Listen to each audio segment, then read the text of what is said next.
Olá pessoal, bom dia. Hoje estou num cenário diferente, não estou na minha casa, nem no meu consultório, estou numa chácara que minha família e eu gostamos muito de vir. Hoje o vídeo vai ser bem rápido porque está muito frio e eu não queria gravar lá dentro. Infelizmente não tá aquele céu azul, aqui é tão gostoso com céu azul. Tá um frio aqui em Curitiba, Paraná. Na verdade aqui não é Curitiba, mas é Paraná. Eu tava refletindo, sabe, gente? Eu tava lembrando de uma coisa. Aqui é muito sossegado, né? A gente acorda com o canto dos pássaros, às vezes um cachorrinho latindo. E eu tava lembrando de uma conversa que eu tive anos atrás com um pastor de uma igreja que eu gosto muito. E ele tava me contando que uma irmã, mãe em Cristo, não que seja irmã de sangue dele, uma pessoa que era membro da igreja, saiu da igreja e ela teve acesso a conteúdos de coach. Então, e aqueles conteúdos foram mudando a vida dela, motivação, ela teve acesso a algumas coisas de saúde mental. Isso é muito legal, né? Muito favorável para a vida dela. E ela estava começando a ensinar isso para outras pessoas. Só que ela começou a fazer uma coisa que, ao meu ver, é antiético. E eu quero falar sobre isso. Ela começou a falar por aí que essa pessoa, né, que é um absurdo, porque ela ficou anos na igreja e ninguém nunca ensinou a ela sobre saúde mental. Ninguém nunca contou os aspectos da mente. Ninguém nunca falou sobre emoções, aspecto emocional, sobre cura emocional, nananana. Porque a igreja tem que falar sobre isso, porque o pastor tem que falar sobre isso. Vamos separar as coisas, pessoal. O pastor, ele estuda teologia, que é o estudo de Deus, o estudo do divino. Os psicólogos estudam psicologia, estudo da alma, da psique humana. Os psiquiatras estudam psiquiatria.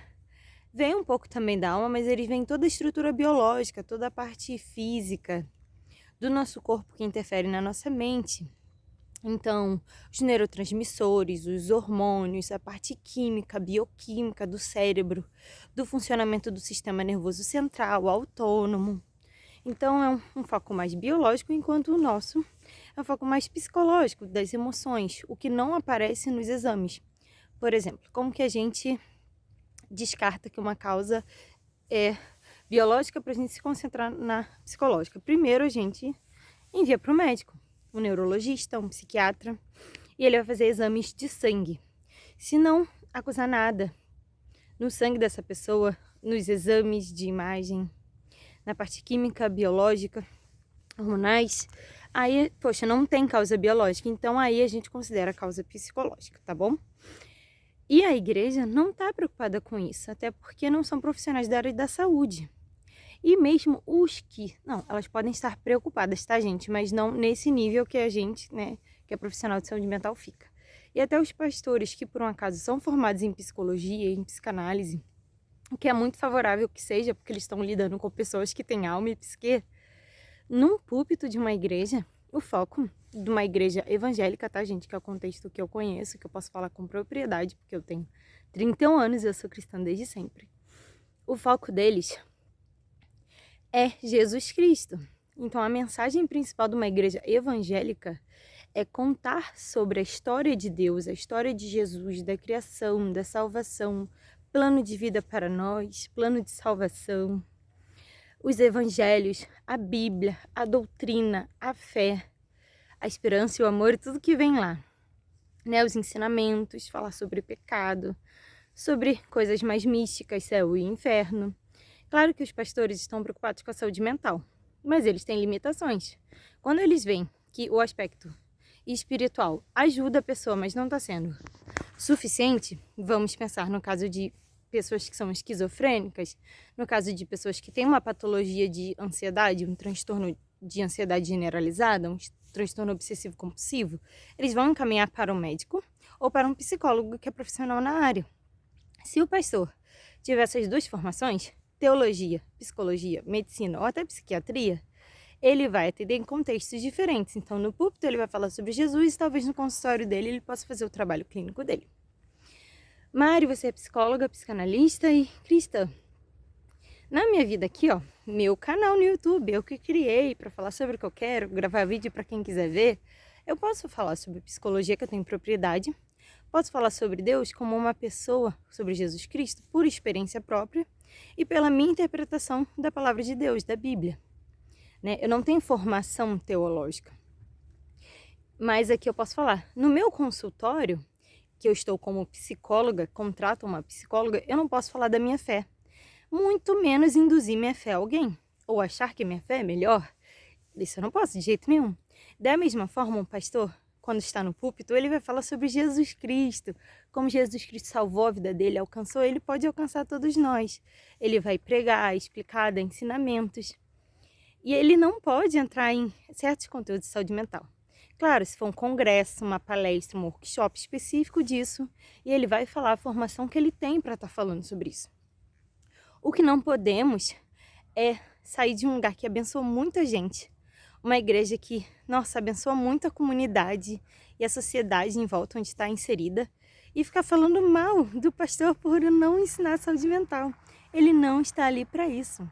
Ele está ali para falar sobre Deus. Deus é o foco, a sua criação, tudo que a Bíblia ensina. Então a gente tem que ter sabedoria para separar as coisas, tá bom? O foco da igreja, então, é sobre religião. O que significa religião? Religar o ser humano, a criação, com o Criador, seu Deus. Né? A gente vive em comunhão para se aproximar desse Deus que nos criou, que criou essa natureza maravilhosa que eu amo demais, gente. Eu sempre amei muito praia. Não, eu ainda amo muito praia, mas de vez em quando eu vim pro campo. É muito bom porque é um silêncio. E o papel do psicólogo, voltando, é falar sobre o estudo da alma, né? Eu acredito, e eu tenho base em vários autores e cientistas para isso, que o ser humano é um ser tricotômico. O que isso significa? Nós somos divididos em 3 partes. Nós temos uma alma, estamos dentro de um corpo e temos o sopro do espírito da vida. Então, nós somos corpo, alma, minhas emoções, meus sentimentos e espírito, que é minha vida, que foi Deus que me deu. Então, eu, Mariana, acredito que a saúde integral consiste em cuidar desses 3. Como eu cuido do meu corpo? Boa alimentação, exercício físico, sono regular. Como eu cuido da minha alma? Com psicologia, psicanálise. Eu sou psicóloga, mas eu tenho a minha psicóloga que é psicanalista, né, minha analista. Toda semana estou lá, porque para cuidar da mente de vocês eu tenho que cuidar da minha em primeiro lugar. E eu cuido do meu espírito indo à igreja, lendo a palavra de Deus, buscando esse Deus maravilhoso. Autor e consumador da minha fé, da minha esperança, do meu amor, que me torna uma pessoa melhor. Que eu, por mim mesma, gente, 1000 pecados, né? Não sou perfeita, mas o Deus que eu sigo é perfeito. Então hoje eu só queria dar esse recado rápido, porque está muito frio. E tá bem cedo ainda, eu acordo cedo, gosto de aproveitar o dia. Ainda tenho muita coisa para fazer. Eu vim aqui só para esse final de semana não ficar sem vídeo, né? Porque eu tô aqui na vida boa, descansando um pouquinho. Mas não queria deixar de ficar sem vídeo. E eu tava refletindo sobre isso. Então, saiba separar as coisas. Vá na igreja para buscar o que é para ser buscado lá, a fonte. E vá ao psicólogo para buscar o que é para ser buscado lá. E ao psiquiatra, se for o caso, para buscar ajuda também, quando você não consegue sozinho. A medicação, ela é bem-vinda. Quando é recomendada por um médico, psiquiatra ou um neurologista, acompanhado de exames. Mas claro, gente, a terapia sempre ajuda, tá bom? Até em casos que precisa de medicação, o próprio médico vai indicar a terapia. E faça terapia com psicólogo ou psicanalista formado, com formação continuada. Não faça terapia com um terapeuta ali que não tem CRP, que não tem registro nenhum, não tem curso nenhum. E até se fez curso, veja qual curso ele fez, qual a ementa, a carga horária, tem diploma. Enfim, porque hoje em dia, e no Brasil, a gente sabe que existem vários terapeutas que inventam suas próprias terapias. Então, cuidado. E com os pastores e as igrejas também, procurem saber a formação deles, tá bom? Confie sua vida em quem se preparou para cuidar de você. Beijinhos e não sejamos antiéticos, hein, galera? Tchau!